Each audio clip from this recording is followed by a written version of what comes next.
The moon was silent, its surface a barren expanse of gray dust and jagged rocks. It wasn't the kind of place anyone would choose to visit, let alone live. But for Captain Elias Drake, it was home, or at least as close to one as he'd had in years. Stationed at a remote research outpost on the far side of the moon, Elias spent most days patching up injured miners or tending to equipment malfunctions. His life was predictable, quiet, and lonely. That changed when the signal came. It was faint, almost drowned out by static, but unmistakably alien. Elias sat up straight in his chair, his fingers hovering over the console. "What in the galaxy is that?" he muttered under his breath. He adjusted the frequency, isolating the source. A distress call. Someone, or something, was in trouble. Curiosity got the better of him. Against protocol and common sense, he grabbed his survival kit and headed outside. The airlock hissed shut behind him as he stepped into the cold vacuum of the moon's surface. Pulling on his helmet, he activated the thrusters on his suit and followed the signal. It didn't take long to find the wreckage. A small, sleek spacecraft lay embedded in the rocky terrain, its hull scorched and cracked from the impact. Smoke curled lazily from the debris, dissipating into the thin atmosphere. Elias approached cautiously, scanning for signs of life. His heart raced as he spotted movement near the cockpit, a faint shimmer, like sunlight reflecting off water. Then he saw her. She was unlike anything he'd ever encountered. Her skin glowed softly, translucent and tinged with hues of blue and green. Long, delicate limbs sprawled limply across the ground, and her hair, no, not hair, some kind of bioluminescent tendrils, flickered weakly. She was alive, barely. Elias knelt beside her, checking for injuries. Her breathing was shallow, irregular. Whatever species she belonged to, they clearly weren't built for harsh environments like this. Without hesitation, he scooped her up and carried her back to his rover. Every instinct screamed at him to leave her there, to follow orders and avoid getting involved. But something about her stopped him. Maybe it was the way her glow dimmed, as if even her light was fading. Or maybe it was the thought of leaving another sentient being to die alone. Back at the outpost, Elias laid her on a makeshift medical bed. He didn't know what to do next. His supplies were designed for humans, not whatever she was. Still, he tried. He cleaned her wounds, administered basic painkillers, and monitored her vitals using improvised sensors. Hours passed before she stirred, her eyes fluttering open. For a moment, she just stared at him, confusion written all over her face. Then fear took over. She tried to sit up, flailing wildly, her glowing tendrils sparking with energy. Elias backed away, hands raised. Hey, calm down," he said, though he doubted she understood him. "I'm not going to hurt you." Her movements slowed, but her gaze remained wary. She looked around the room, taking in the unfamiliar surroundings, then back at Elias. Finally, she spoke, or rather, made a series of melodic sounds that resonated through the air. It wasn't language, not exactly, but it was communication. Elias activated his translation device, hoping it could bridge the gap. After a few tense moments, words appeared on the screen. "Who are you?" He hesitated, unsure how much to reveal. "My name is Elias. I'm a medic. I found you after your ship crashed." Her expression softened slightly, though suspicion lingered. "Lyra," she replied haltingly. Her voice filtered through the translator. "I am Lyra." Elias nodded. "Well, Lyra, you're safe here, for now. Rest. We'll figure everything else out later." As she drifted back to sleep, Elias couldn't shake the feeling that his life had just taken a dramatic turn.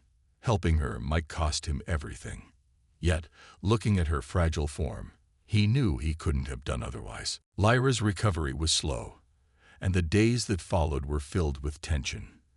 Elias did everything he could to make her comfortable, but trust didn't come easily for either of them. For Lyra, waking up in an unfamiliar place surrounded by a strange species felt like being trapped in a nightmare. Every time Elias approached her, she flinched, her glowing tendrils flickering nervously, as if preparing to defend herself. Elias understood her fear. He'd read about the Valith, the alien race Lyra belonged to, and their reputation wasn't exactly friendly. They were known for their advanced technology, strict isolationist policies, and a deep distrust of outsiders. Many considered them arrogant, even dangerous. But none of that mattered to Elias now. What mattered was the fragile life lying on his medical bed, struggling to heal both physically and emotionally. He tried talking to her whenever he entered the room, speaking softly so as not to startle her. "You're safe here," he'd say, though he wasn't sure she believed him. Sometimes he shared stories about Earth, about its blue skies, vast oceans, and the warmth of sunlight on skin. Other times he simply sat quietly, letting the hum of the outpost machinery fill the silence. The breakthrough came on the third day. Lyra had been watching him closely, studying his movements as he worked on repairing some broken equipment nearby. Finally, she spoke, her voice hesitant but clear through the translator. "Why help me?" Elias paused, turning to look at her. Her eyes, large and luminous, searched his face for answers. "Because it's the right thing to do," he said simply. "And because I'm a medic. Helping people, it's what I do." Lyra tilted her head, confused. "People? You mean humans?" "Yes, humans." He gestured toward himself. "But I don't think helping should only be for humans. Shouldn't everyone deserve a chance?"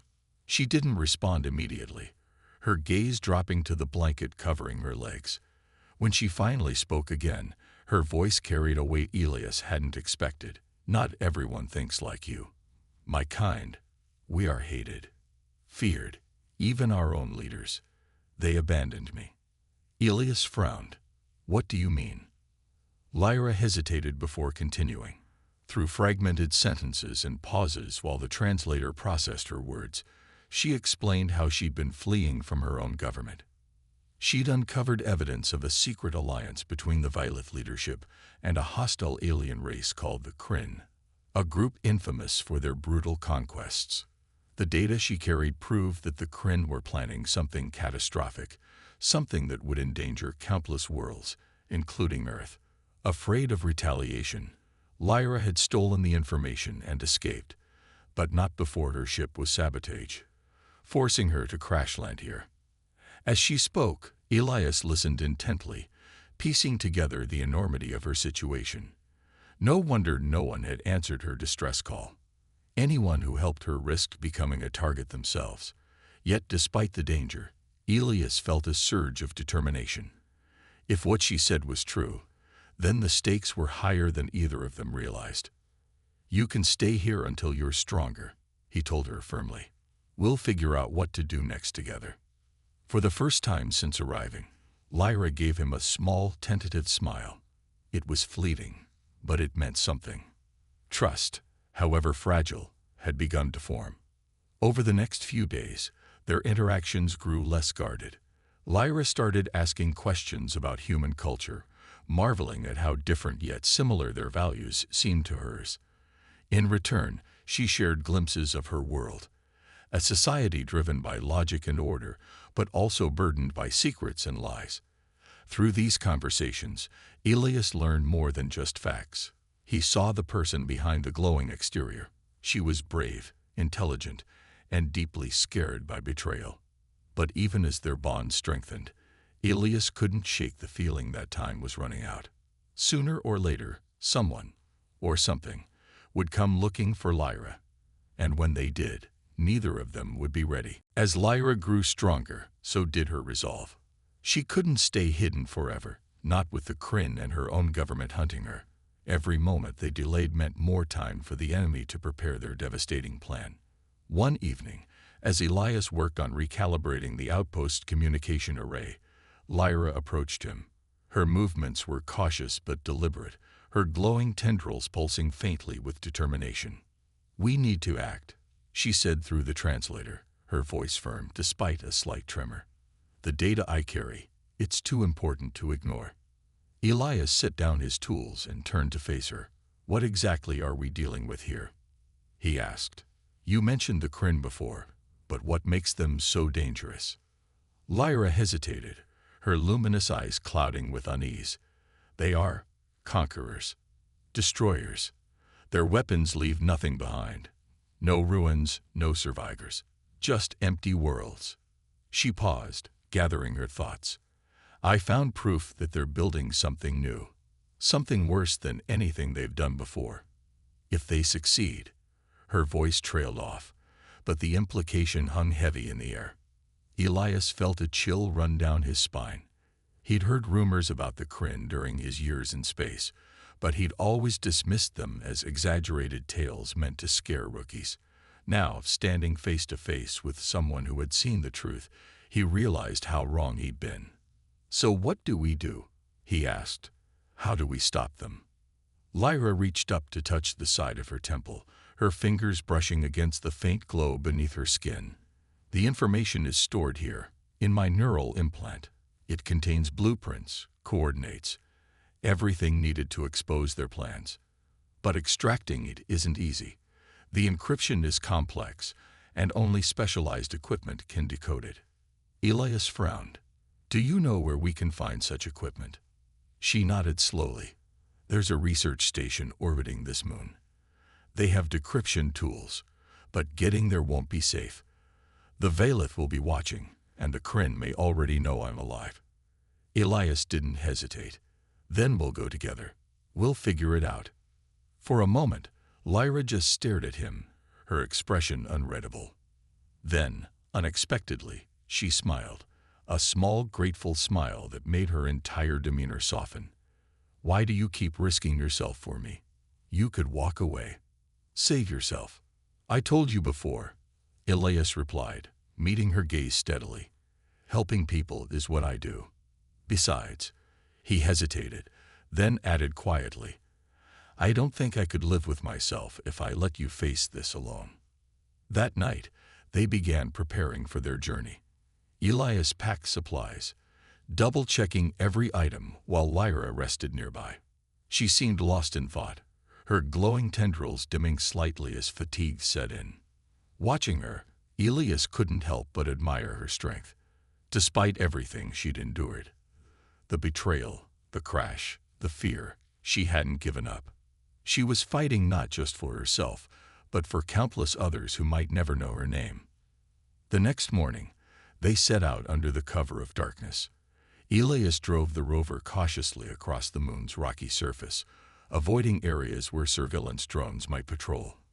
Lyra sat beside him, clutching a small device she'd salvaged from her crashed ship.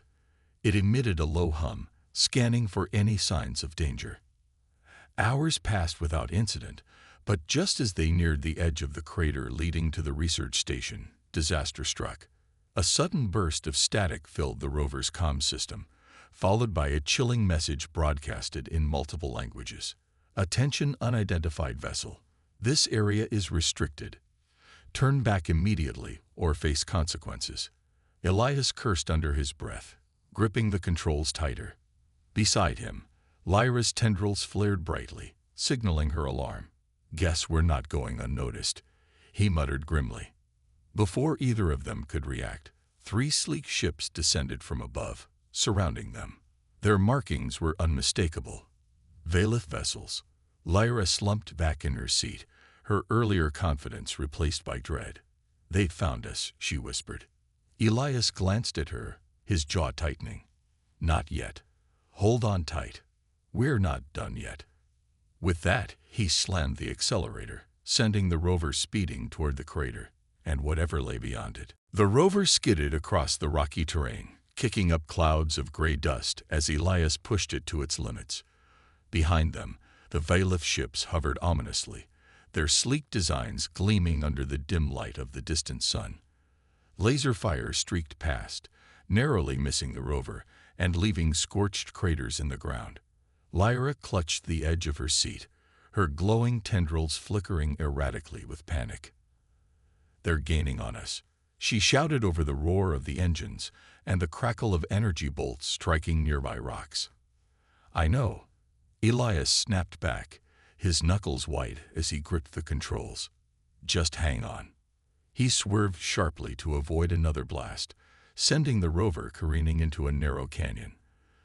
The towering walls provided some cover, but they also trapped them in a dead-end route. Up ahead, the path twisted sharply, disappearing into darkness. Elias didn't have time to think. He just acted, accelerating further into the unknown. Inside the canyon, the air grew colder and strange formations jutted out from the cliffs like jagged teeth. Elias spotted an alcove half hidden by shadows and steered toward it, cutting the engine at the last second. The rover slid silently into the alcove, blending into the natural rock formation. He held his breath, listening intently as the hum of the Violet ships grew louder outside. For several agonizing minutes they waited.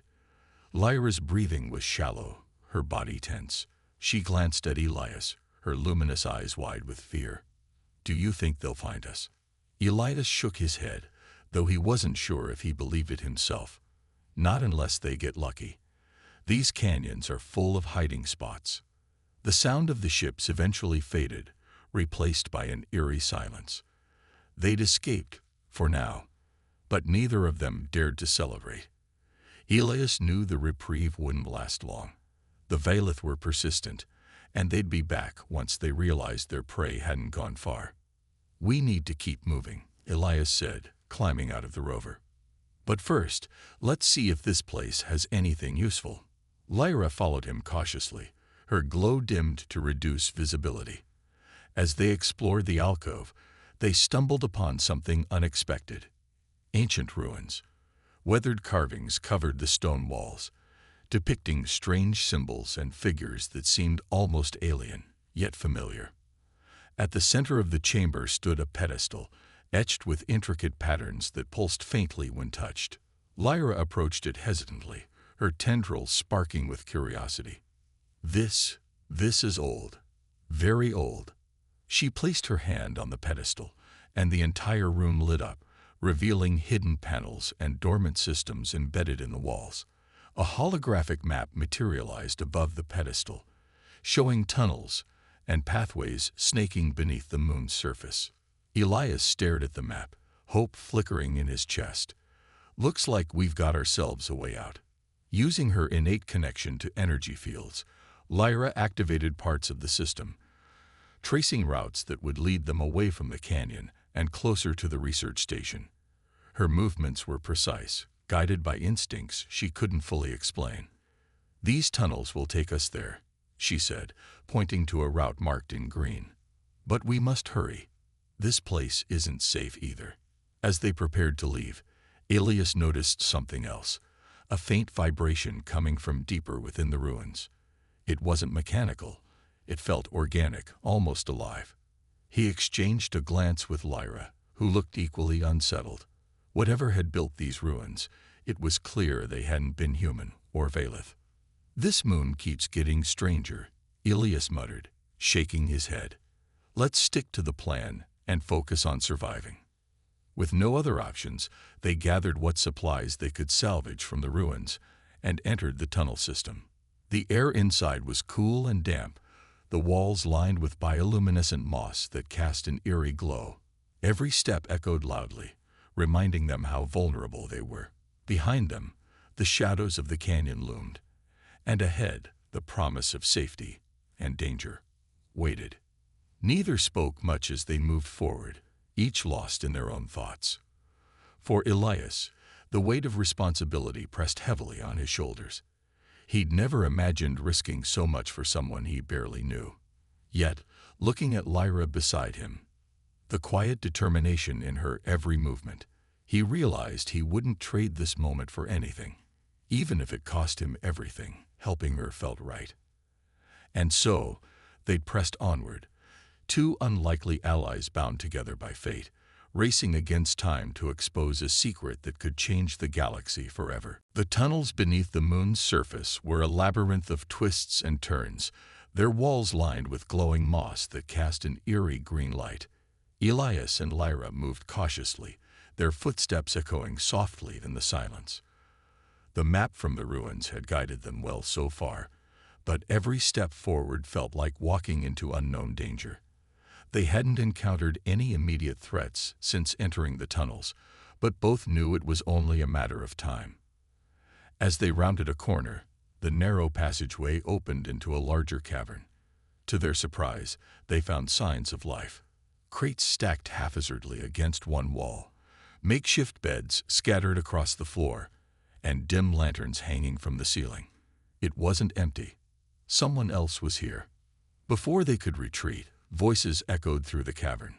A group of rogue traders emerged from the shadows, armed and wary. Their leader, a burly human named Jax, stepped forward, his eyes narrowing as he took in the sight of Elias and Lyra. Well, he drawled, his tone dripping with suspicion. What do we have here? A medic. And what exactly are you? He gestured toward Lyra, who instinctively stepped closer to Elias. Elias raised his hands in a gesture of peace. We're just passing through. We don't want any trouble. Jack smirked, glancing at his companions. Trouble has a way of finding us out here, especially when someone brings an alien fugitive into our hideout. His gaze shifted back to Lyra, who bristled visibly. Word travels fast about your kind, sweetheart. Valeth, right? Worth a hefty bounty if we turn you over to the right people. Lyra's tendrils flared brightly, her fear giving way to anger. I am not property to be sold. She snapped, her voice sharp even through the translator. Jax chuckled darkly. Feisty little thing, isn't she?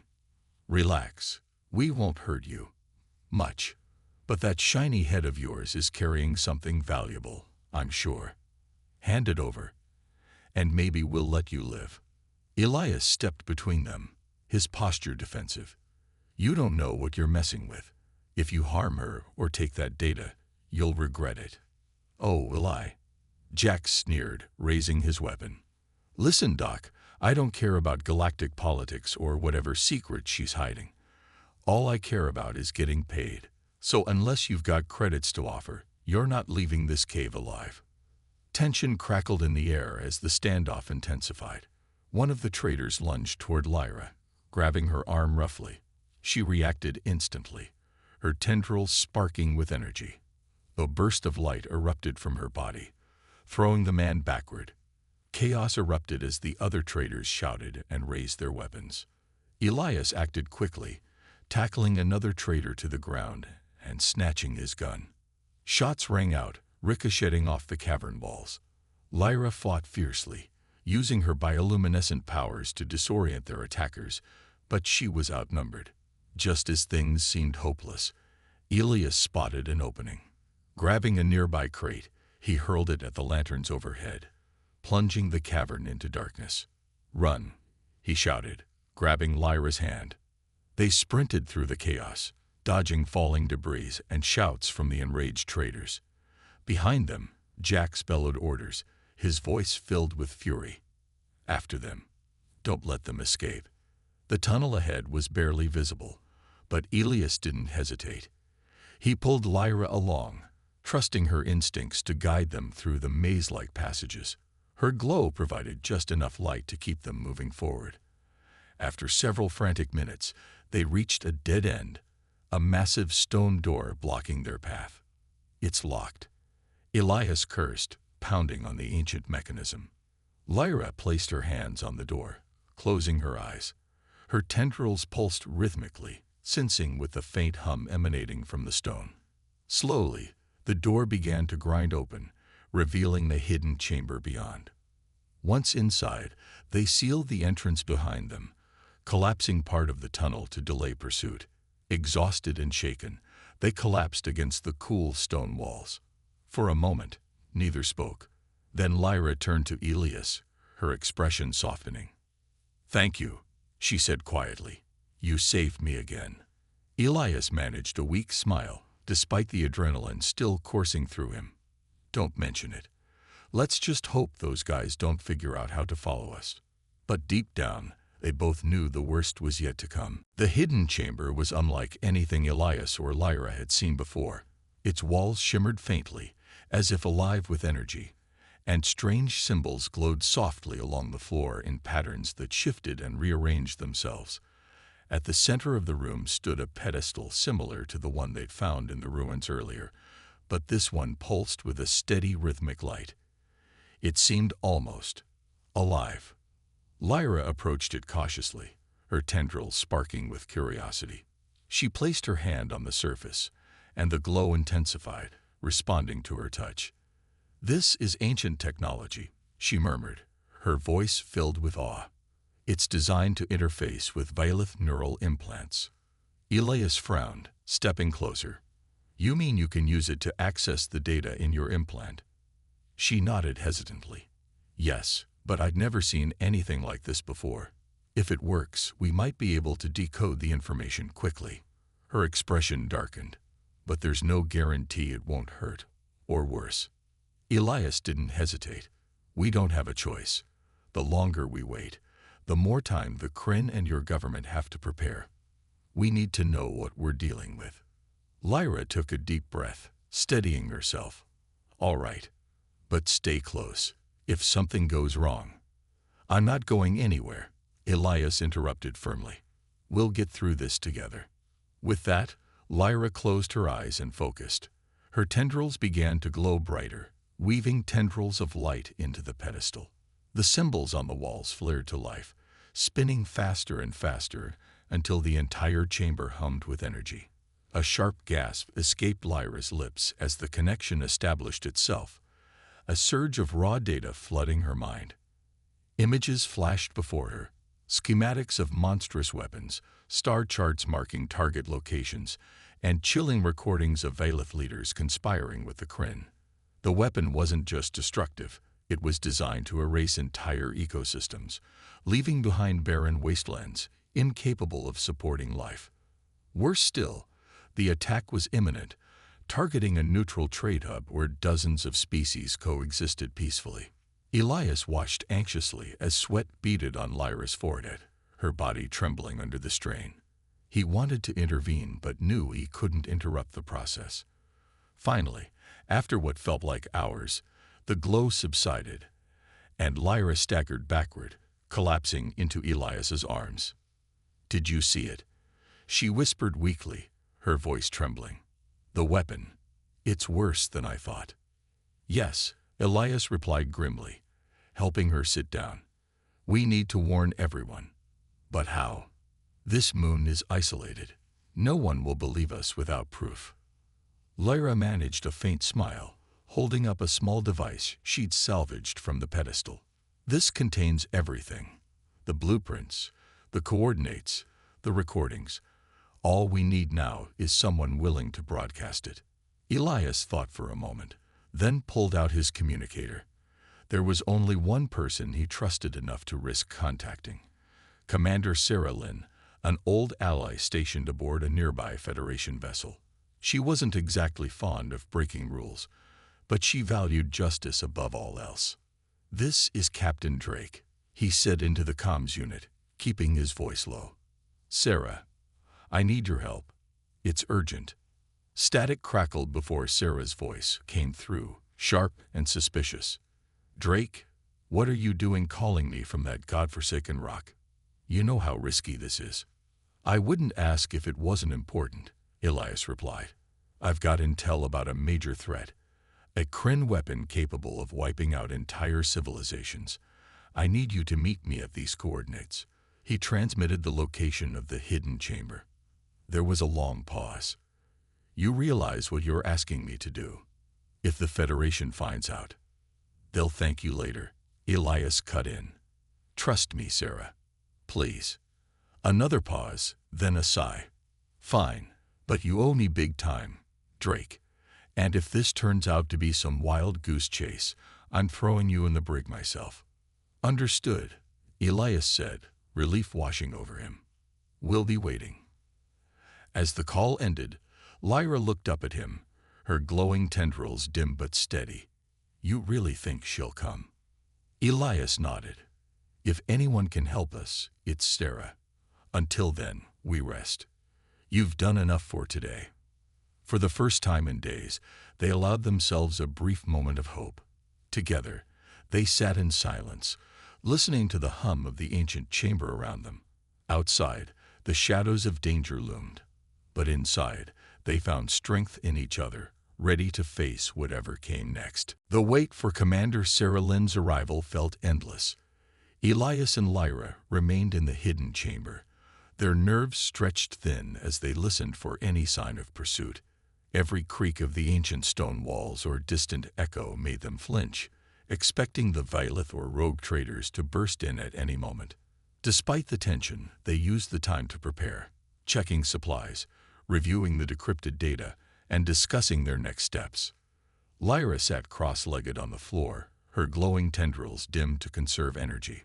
She stared at the small device containing the evidence, her expression heavy with responsibility. "What if we fail?"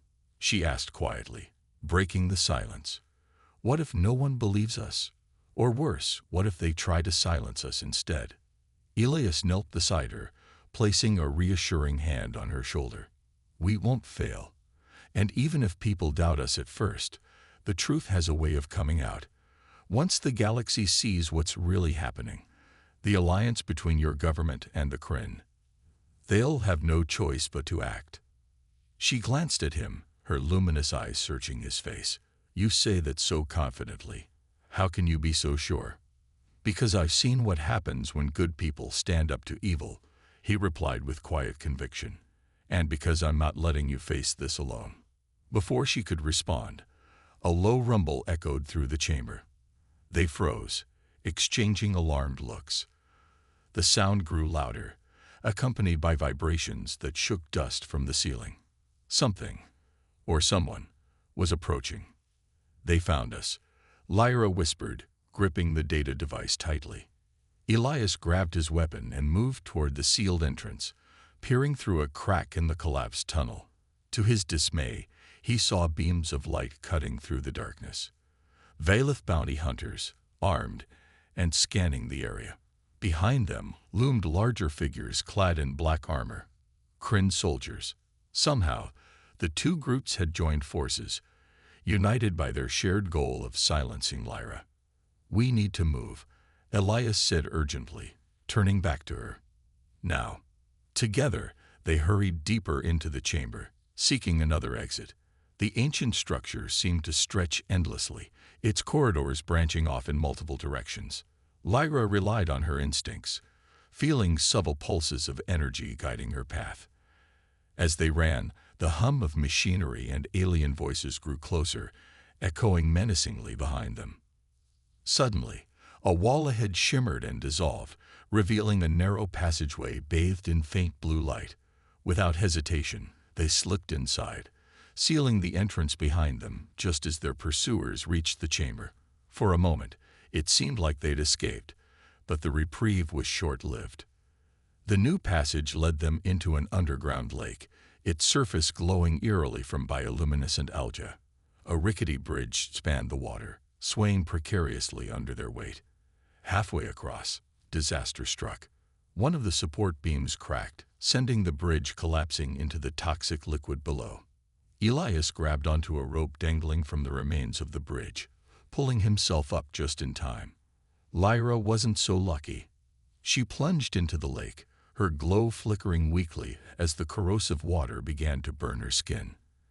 Acting on instinct, Elias dove in after her, ignoring the searing pain as the liquid ate away at his suit. He reached her just as her strength gave out, dragging her back to the shore. Gasping for air, they collapsed onto solid ground, soaked and injured. Lyra's tendrils sparked feebly, her body trembling. I can't," she stammered, unable to finish. "You're going to be okay," Elias insisted, tearing strips from his shirt to wrap around her wounds. "Just hold on."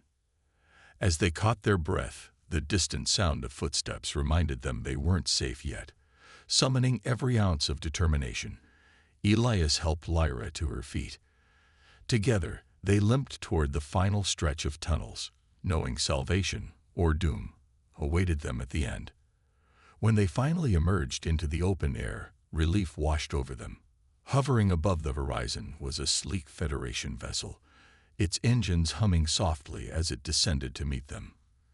Commander Sarah Lynn stood at the ramp, her arms crossed and expression unreadable. "Took you long enough," she said dryly, though her tone softened slightly. "Get aboard. We don't have much time." As they climbed onto the ship, Elias allowed himself a brief moment of hope, but the battle was far from over, and both he and Lyra knew the hardest part still lay ahead. The Federation vessel hummed with life as it ascended into the void, leaving the barren moon far behind. Inside, Elias and Lyra were ushered to the medical bay, where Commander Sarah Lynn wasted no time assessing their condition. Though her demeanor was professional, there was an edge of frustration in her voice as she examined Lyra's injuries. "You look like you've been through hell," Sarah said bluntly, applying a healing agent to Lyra's burns. "Care to explain why I'm risking my career, and possibly my life, for this?" Elias stepped forward, his tone urgent but respectful. "Sarah, listen. The data Lyra carries proves that the Kryn are planning something catastrophic, a weapon capable of wiping out entire civilizations. And worse, they're working with the Valif government. If we don't stop them, countless worlds will be destroyed." Sarah paused, her sharp eyes narrowing as she studied both of them. "You realize how insane this sounds, right? Accusing one of the most powerful species in the galaxy of conspiring with terrorists. Do you have any idea what kind of backlash we'll face just for broadcasting this information?" Lyra, still weak but determined, spoke up. Her voice was soft but steady through the translator. "It doesn't matter if it's dangerous or difficult. The truth must come out. Too many lives depend on it." For a moment, Sarah simply stared at her, weighing her words. Finally, she sighed and turned away, rubbing her temples. "All right, let's say I believe you. What's the plan?" Elias exchanged a glance with Lyra before answering. "We need to deliver the data to a secure relay station deep in contested space, one that can broadcast the intel across the galaxy. It's risky, but it's our best shot at warning everyone in time." Sarah folded her arms, her expression grim. "Contested space is crawling with Kryn patrols. Even if we make it there, getting the message out won't be easy. You two understand what you're asking me to do, don't you?" "Yes," Elias replied without hesitation, "and we'll take full responsibility. But we need your help to get there." Sarah hesitated, then nodded reluctantly. "Fine. We'll head to the relay station, but once we drop you off, I'm out. This isn't my fight." As the ship charted its course, tensions aboard ran high. Sarah kept her crew busy preparing for potential encounters with Kryn forces, while Elias focused on ensuring Lyra recovered enough strength for the mission ahead. They spent hours going over the decrypted files, refining their strategy and memorizing key details in case the data device was lost or destroyed. One evening, as the stars streaked past the viewport, Elias found Lyra standing alone in the observation deck. Her bioluminescent tendrils shimmered faintly, reflecting the light of distant suns. She looked smaller somehow, more fragile than he'd ever seen her. "Are you afraid?" she asked softly, not turning to face him. Elias joined her by the window, gazing out at the endless expanse of space. "Of course I am. Who wouldn't be? But fear doesn't change what needs to be done." She turned to him, her glowing eyes filled with gratitude and something else, something deeper. "You've done so much for me, Elias. More than anyone ever has.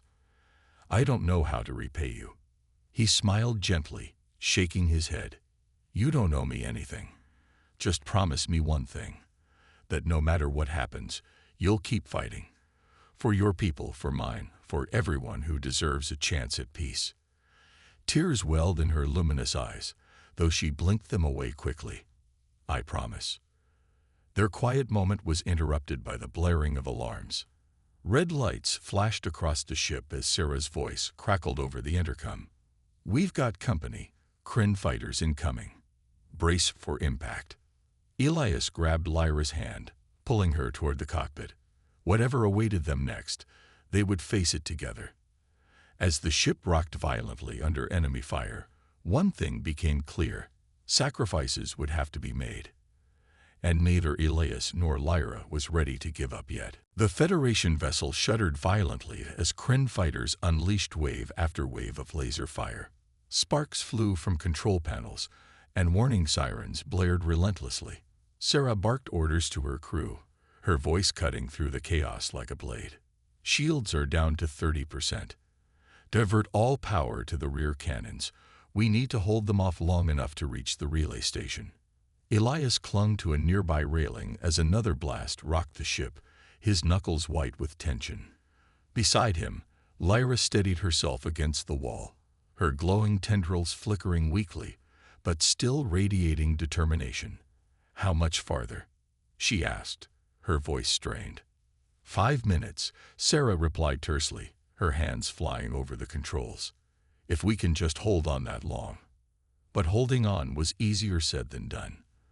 The Kryn ships were relentless, their sleek designs slicing through space with precision. A direct hit sent the Federation vessel spinning momentarily, throwing everyone off balance. Elias stumbled forward, catching himself just in time to avoid slamming into a console. Lyra's eyes widened as she spotted something alarming on one of the monitors. "They're deploying boarding pods," she exclaimed, pointing at the screen.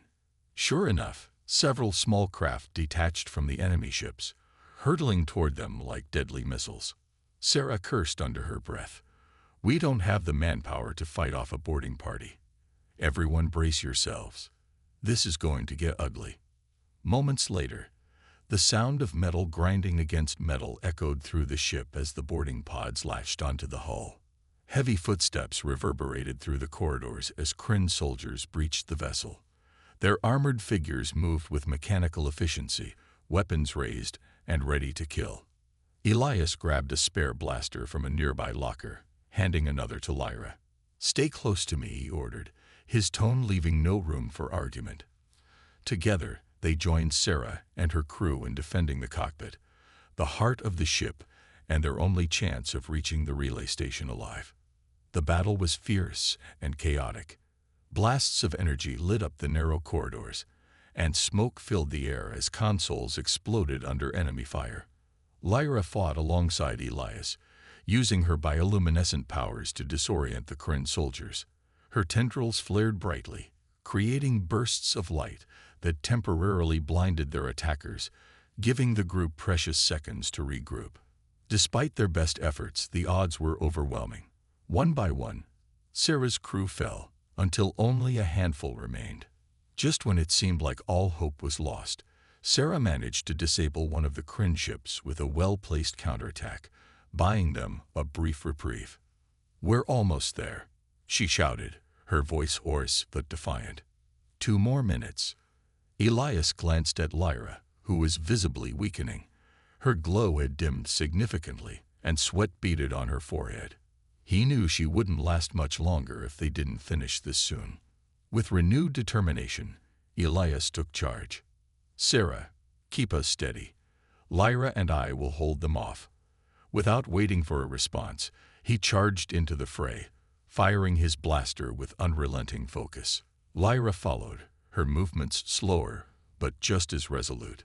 Finally, the ship lurched as they entered the final stretch. Relay station in range.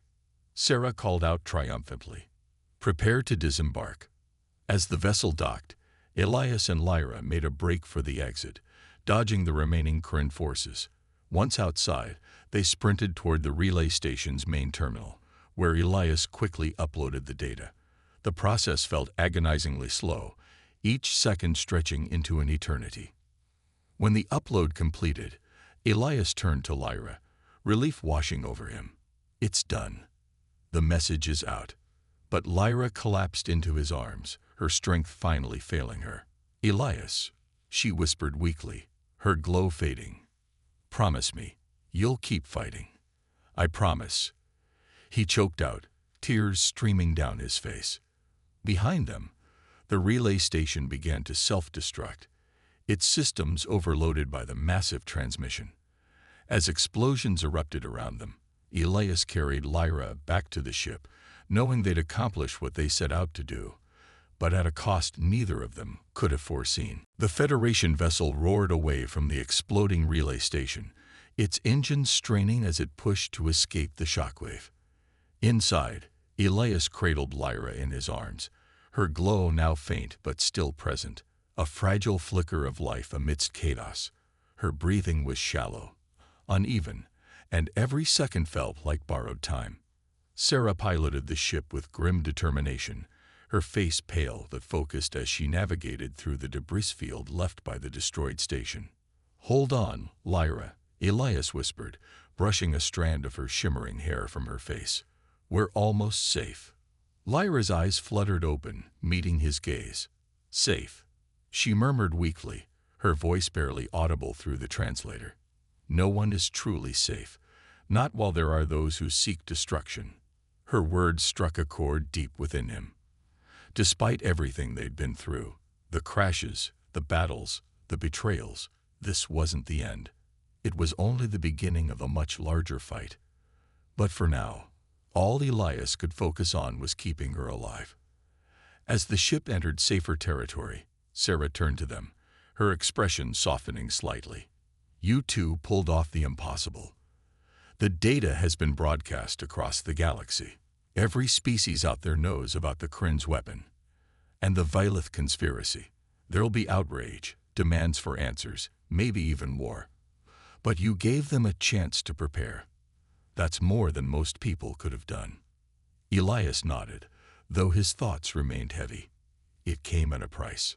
Sarah glanced at Lyra, then back at Elias. "She'll pull through. She's stronger than she looks." For the first time in days, Elias allowed himself to hope. With Sarah's help, he tended to Lyra's injuries, administering medical treatments that slowly stabilized her condition. Days passed, and her glow began to brighten again, signaling her recovery. Though weak, she insisted on staying informed, listening intently as reports poured in about the galactic response to their warning. Leaders from dozens of worlds condemned the Vilith-Kryn alliance, vowing to unite against the threat. Protests erupted on Earth and beyond, demanding accountability and action. For the first time in years, humanity found itself standing shoulder to shoulder with alien species, united by a common cause. But as the Federation prepared for what lay ahead, Elias and Lyra knew their paths would soon diverge. Lyra's people needed her to rebuild trust, uncover truths, and prevent further betrayals. And Elias had his own duty to fulfill, returning to Earth to aid in the coming conflict. On the day of their parting, they stood together aboard the Federation vessel, staring out at the vast expanse of stars. Neither spoke for a long moment, the weight of their journey hanging between them. "Thank you, Elias," Lyra said finally, her voice steady despite the sadness in her eyes. "Without you, none of this would have been possible." "It wasn't just me," Elias replied softly. "It was us. Together." She smiled faintly, her tendrils glowing brighter for a brief moment. "Perhaps someday our paths will cross again. Until then," he said, reaching out to take her hand one last time. "Stay strong, Lyra. Keep fighting, for both of us." With that, she turned and walked away, disappearing into the transport shuttle that would carry her home. Elias watched until the shuttle vanished into the void, feeling a profound sense of loss, but also pride. They had sparked a change that could reshape the galaxy. Back on Earth, Elias returned to his duties as a medic, inspired by the courage he'd witnessed. News of his actions spread quietly among his peers, earning him respect, if not outright admiration. Yet late at night, when the stars shone brightly above, he often thought of Lyra and the bond they'd shared. Though separated by light years, they remained connected, not just by memory, but by the hope they'd ignited. In a universe filled with darkness, they had proven that even the smallest light could guide the way toward a brighter future.